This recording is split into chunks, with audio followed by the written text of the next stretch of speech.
Hablando de cosas más específicas, se me ocurre preguntarte qué opinas, por ejemplo, de cómo se ha llevado adelante la política con los fondos buitres. Bueno, yo creo que en eso quedó claro que el gobierno estaba en el camino correcto, en la decisión correcta, y luego quedó claro el camino correcto que tomó el gobierno nacional en ese sentido.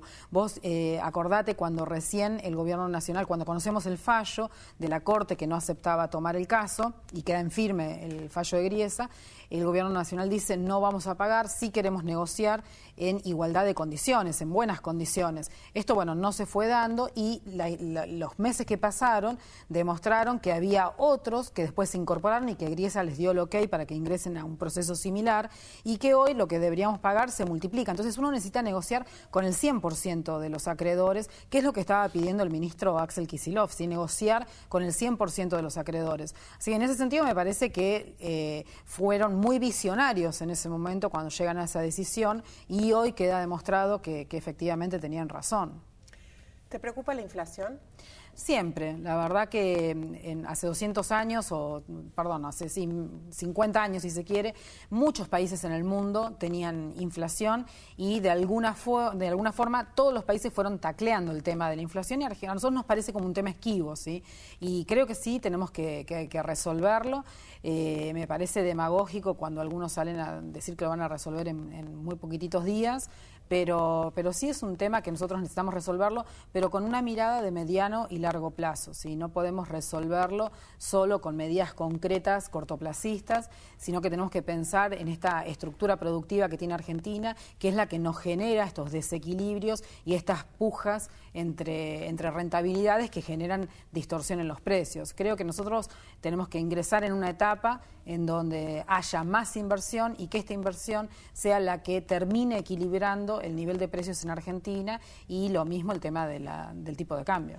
¿Y dónde la ubicás más a las causas de la inflación? ¿En la puja distributiva, en la especulación empresaria, en la emisión monetaria? Digamos, hay muchas escuelas que la explican. Argentina, mira, siempre cuando uno estudia economía, en la facultad, en los libros, están los temas generales y después generalmente aparecen dos casos, que son los casos atípicos, si se quiere, que se escapan a esta teoría general, y generalmente está Argentina en eso, ¿no? Porque es como lo raro.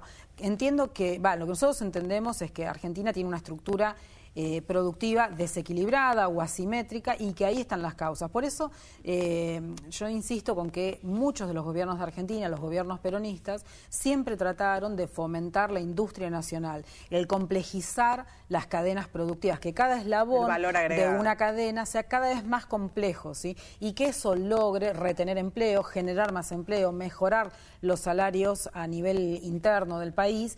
Y cuando vos complejizás las cadenas, las pujas distributivas se van cayendo, ¿sí? Entonces me parece que tiene que ver con esto, con tratar de equilibrar de alguna forma estas estructuras productivas asimétricas o desequilibradas, como se las llamó, y recién a partir de entonces vamos a poder transitar un camino más tranquilo respecto de precios y de tipo de cambio. Silvina, ¿qué te habría gustado hacer si no hubieras sido economista? La verdad que desde, el secundario que uno por ahí decide, como que ya en quinto año tenía muy decidido que iba a estudiar economía y lo sigo disfrutando todos los días. Yo voy al ministerio muy contenta todos los días, disfruto de estar ahí, disfruto de hablar de economía y de resolver las cosas. Creo que sí, cuando uno estudia en la facultad tenía como el deseo de poder cambiarle la vida a la gente. Es muy difícil y muy intangible, si se quiere, lo que uno hace, pero sí estoy convencida que las cosas que hicimos en el ministerio las hicimos para eso, ¿sí? Para mejorar la calidad de vida de la gente. Sí, recuerdo una conversación con una compañera de estudio en donde nos quejábamos por ahí de muchas cosas que teníamos que estudiar, como nos pasa a todos, y decíamos, ¿para qué tenemos que estudiar esto si ninguno vamos a llegar a ser ministros? Y yo siempre digo a los chicos que están estudiando hoy, estudien por las dudas para ser ministros porque es necesario. Sé que sos fanática del fútbol. ¿Cómo ves el fútbol hoy en la Argentina?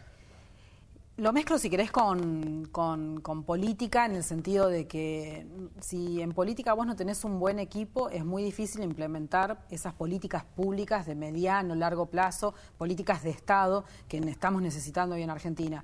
Me parece que si vos tenés buenos jugadores, ganás partidos, pero si no tenés un equipo no ganas campeonatos. Nosotros tenemos que lograr ganar campeonatos, ¿sí?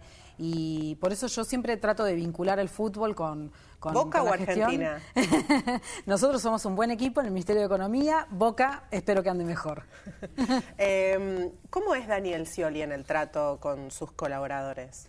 No, la verdad que tiene muy buen trato y siempre tiene mucha firmeza en lo que nos pide, ¿sí? Pero también una característica muy, muy humana. Yo cuando él me dice que, bueno, que voy a ser su ministra de Economía, ya hace 4 años, me dice, bueno, Silvina, vos ya sabés que vas a ser la ministra de Economía, yo tengo 2 preguntas para hacerte nada más.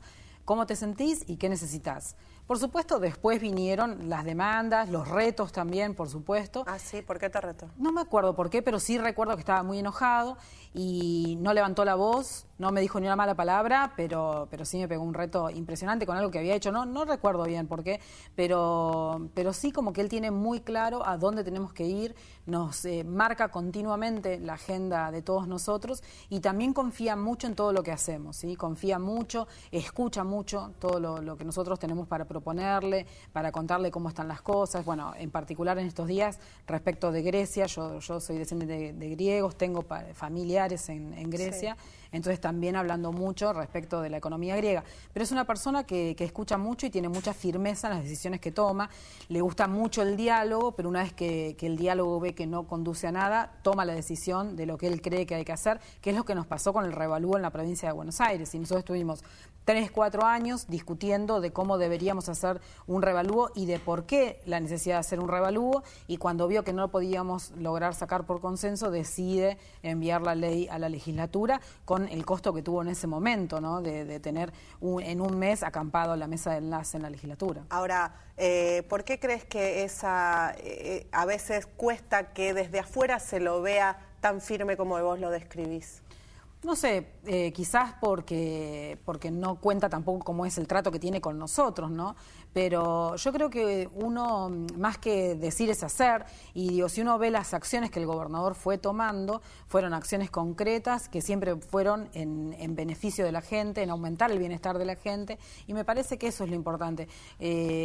Cuando él tuvo que enfrentarse a las corporaciones, esta que te mencionaba yo, de la mesa de enlace, o al juego, cuando aumentó las alícuotas, la provincia de Buenos Aires es la que más aumentó los tributos al juego, cobramos también a los cables, que no pasa en ninguna otra parte de Argentina. Me parece que estas cosas uno tiene que mirar más qué es lo que hizo y votar por lo que hicimos, sí, efectivamente. Ahora, recién mencionabas el caso de Grecia. Si vos fueras ministra de ese país, ¿qué propondrías? ¿Quedarte y aceptar el ajuste que propone el Fondo Monetario Internacional o salir del euro con las consecuencias que eso pueda tener? Primero que es muy difícil, no estando en el país, saber qué es lo que puede ser mejor, ¿sí? Yo lo que sí estoy convencida es de que la economía tiene que estar al servicio de la gente. Si las decisiones que uno va a tomar en materia económica van a perjudicar a toda la gente, la verdad que me parece que es una mala decisión. Lo que hablábamos un poco antes, la política tiene que conducir a la economía y uno tiene que saber a qué político está votando y cuál es la ideología que hay detrás de esa política. Es muy complejo el caso de Grecia, mucho más complejo de lo que era Argentina, es inevitable si se quiere la comparación con el 2001 nuestro, pero el caso de Grecia es muchísimo más complejo todavía. Argentina tiene muchos más recursos naturales de lo que tiene Grecia, y Argentina nunca perdió su moneda y su potestad para hacer política monetaria. Grecia perdió su moneda, perdió la potestad de hacer política monetaria y no tiene tantos recursos naturales como para poder salir rápidamente de una crisis. Pero sí, claramente la gente la está pasando muy mal y creo que a veces los economistas perdemos de vista eso, ¿sí? Creo que tenemos que trabajar más para la gente. Silvina, muchísimas gracias por haber venido. Por favor, a vos.